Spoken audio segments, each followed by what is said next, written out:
நாளைக்கு ஈஸ்டருங்கிறதுனால காலையிலே வீட்டுக்காரங்கள கொஞ்சம் காய்கறி வாங்கிட்டு வாங்க அப்படின்னு சொல்லிட்டு சந்தைக்கு அனுப்பி விட்டுட்டேன். வர வழியிலே அவங்க பாருங்க கொஞ்சம் கரும்பு ஜூஸ் வாங்கிட்டு வந்தாங்க.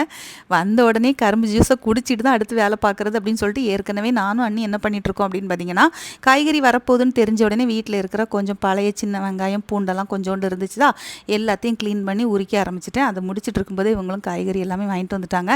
என்னடா சொரக்காய் இவ்வளோ வாங்கிட்டு வந்திருக்காங்கன்னு பார்க்குறீங்களா? வேறு ஒன்றும் இல்லை, சொரக்காய் பூசணிக்கு எல்லாமே ஜூஸ் குடிப்பாங்க வீட்டுக்காரங்களும். நானும் காலையில் எம்டி ஸ்டொமக்கில் அவங்க வந்து ஜூஸ் போட்டு கொடுப்பாங்க. நாங்கள் 2 பேருமே காலையில் அதுதான் குடிப்போம். கொஞ்ச நாளாக இருமல் இருந்ததுனால குடிக்காமல் அப்படியே நிப்பாட்டி வச்சுருந்தேன். மீண்டும் இனி என்ன செஞ்சிடலாம், குடிக்க ஆரம்பிச்சிடலாம் அப்படின்னு சொல்லிட்டு ஸ்டார்ட் பண்ணுறதுக்காக வாங்கிட்டு வந்திருக்காங்க.